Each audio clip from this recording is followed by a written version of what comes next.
Euroopa meistrivõistlus on alanud, kahes sõidus sa olid 4., kokkuvõttes 3., et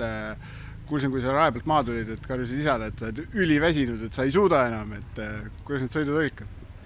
Mõlemad sõidud olid väga rasked selles suhtes, et väsisin mõlemad sõidus päris jõhkralt ära, et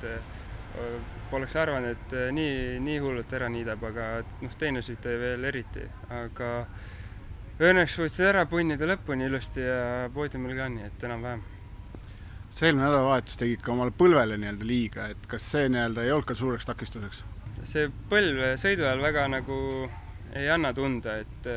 aga just esimene sõit veist tegin nagu peale veist liiga, aga kui adrenaliin on nagu üleval ja keha on soe ja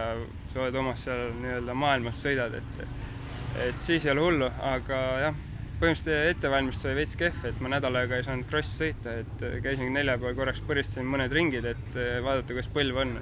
Aga õnneks on kõik nagu terve, et lihtsalt siin sellised väiksemad probleemid, tursed ja mingid süstid ja asjad. Aga ei, ma arvan, et okei.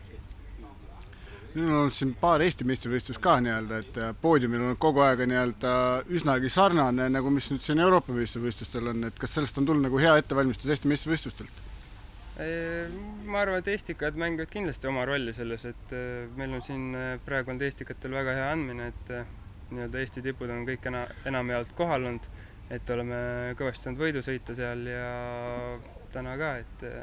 2 eestlast ja 1 lätlane poodiumil, et võiks ollagi eestikat põhimõtteliselt.